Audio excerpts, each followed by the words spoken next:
guys, welcome back to my channel. So obviously I'm in my pyjamas again because we're not going out anywhere, we're not doing anything, so I'm just chilling in my pyjamas. But today's video is going to be all about my consultation for my breast enlargement surgery. So let's get on with it. So if you watch my other video talking a bit about my surgery, this is the more in-depth version.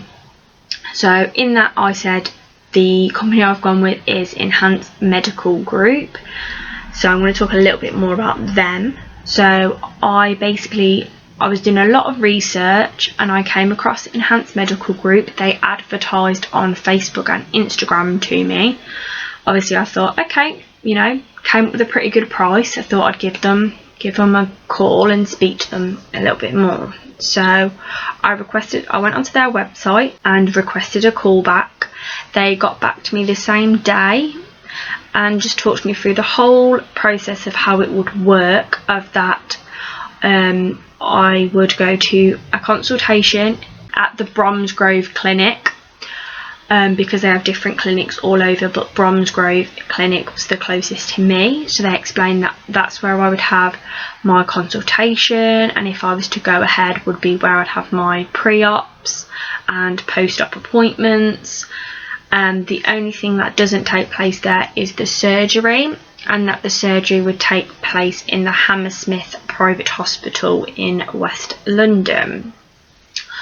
So I said, okay, that's really good, that's fine, I haven't got a problem with that because I have friends and family who can drive, so that wasn't an issue.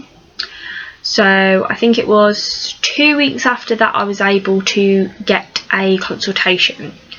So I went to the consultation. My mum actually drove me to this consultation. Unfortunately she wasn't able to come in with me because of COVID, so my mum waited in the car and I went into the consultation. And you have a patient care coordinator, so she's the one who spoke to me and talked me through the whole process of what would happen, how the incisions would work, taught me through obviously the different types of implants, which is like saline or silicone. You can have high profile or moderate profile, which is just like where they actually sit on your body, so whether they sit higher up or like moderate, it just depends. The different sizes, because they're measured in cc, they're not measured in cup sizes, so we have to talk a little bit about that.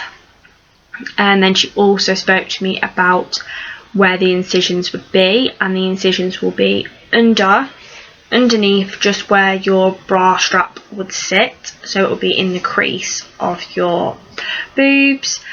And then she talked about the placement, which is either over the muscle or under the muscle, or you can do partial, which is partly under and partly over the muscle. And she was lovely, she was really, really nice. And then I got to go through to my surgeon. And again, I spoke to the surgeon, told him what sort of size I was wanting, which would be about a D cup, and that I wanted to obviously go for silicone implants. And then he measured just sort of the, like from underneath to the nipple, and then the gap between one nipple to the other, and sort of just all the measurements he needed to do. He did all of them. I then got dressed, sat down, and we spoke a little more.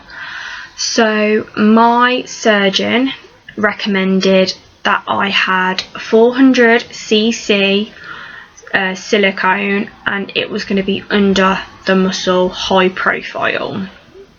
So the reason he recommended 400 was because I said I wanted to be about a D cup. So he said 400 high profile would be good for me, purely because the reason he said high profile as well is because how my breasts are, I don't have a lot of tissue at the top. So with high profile, it gives you a bit more volume at the top. We also agreed on a round implant instead of a teardrop implant, again because I don't have a lot of tissue or volume at the top. The teardrop just wouldn't work, it wouldn't benefit me, whereas the round implant would. So with the round, you get volume on the top and underneath, and then with a teardrop it's very much flatter at the top and then more volume underneath, which my breasts are naturally like that. So that's why he said there's not much point going for that one. So then after I spoke to him, I then went back to my patient care coordinator. She reviewed what the surgeon obviously said and let me try on the actual implant size. So I tried on the 400cc, which I was a little bit nervous about, but it actually looked very natural. It suited my body really well. So I was very happy to go ahead with that size. And then she spoke about the cost, and it was going to be £3,995.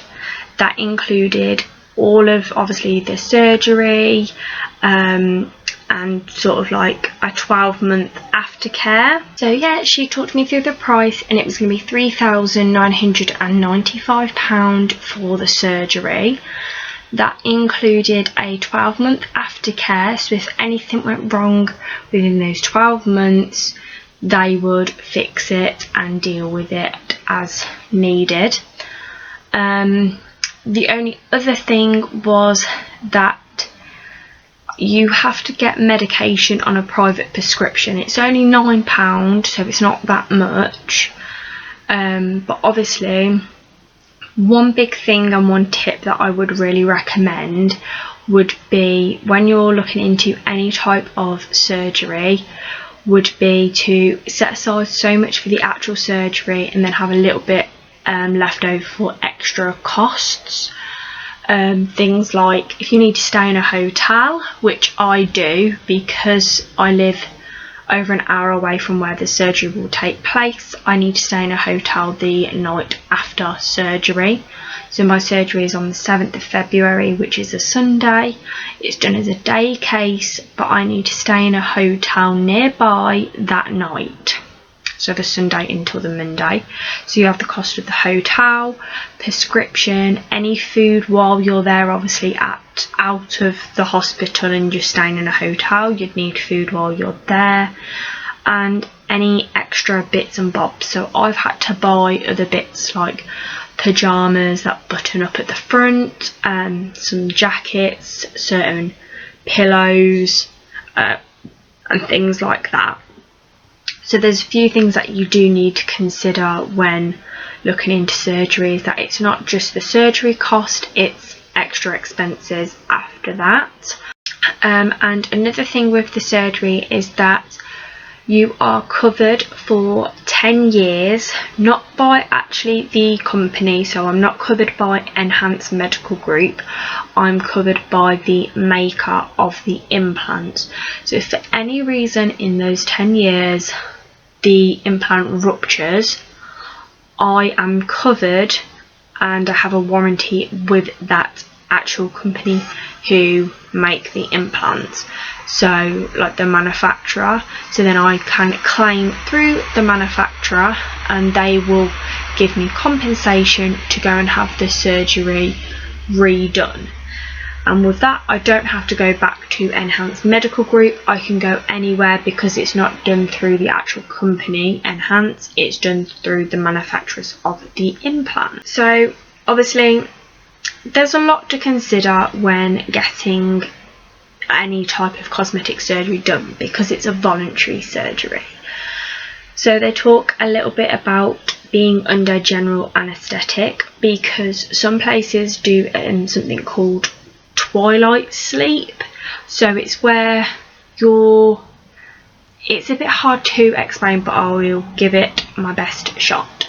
So you're not technically under general anaesthetic because you are awake, but you don't feel anything because they inject a numbing solution all around the breast area, which is where they're going to obviously be operating in my case. So they do that, and then you sort of just feel very sleepy and are very tired, but you are actually awake. Obviously, because I have no underlying health issues, I'm what they would class as quite a simple, case. I'm young and healthy, so it wouldn't be an issue for me to go and do general anaesthetic. However, if you were older and maybe had some underlying health issues but you're still fit for surgery, they might recommend you to have twilight sleep. So it just depends on your personal, health and age and little things like that.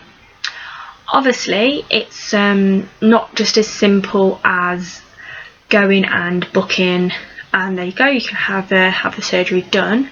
There are other things. So when I went for my consultation and I was happy to go ahead with it, I came out, spoke to my mum, told her I wanted to go ahead and I was happy.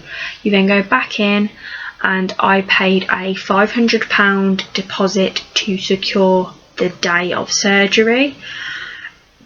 And then during that time, I have to have a note from the GP, sort of just saying whether they think, yep, she's fine to go ahead with surgery, there's no issue, there we go. And that's what I'm doing at the moment, that's the process I'm in. And then I have obviously pre-op telephone calls that I need to have before I actually have the surgery done. So I have 2 telephone conversations on the lead up to surgery. So, and then you have a post-op conversation and post-op face-to-face appointments to check on the wounds and everything like that. One big thing they tell you is that there's a lot of things that you have to do. So 2 weeks prior to your surgery, you're not able to drink any alcohol or take any type of certain medications you can't take. But the big one is you can't have any alcohol. Obviously, you can't drink so many and eat so many hours before surgery. You have to wash in antibacterial soap before surgery. And finally, if you're a smoker, you have to quit 4 weeks minimum before surgery. But yeah, I think I've kind of covered everything that was spoken about and happened during my first consultation with Enhanced Medical Group. I'm not going to talk about the consultation with the other one because obviously I'm not going with them, so it's all about Enhanced Medical Group because that's the one I'm going with. So I really hope you enjoyed this video. If you have any further questions, please comment down below and I will answer them. But other than that, I'll see you next time. Bye guys!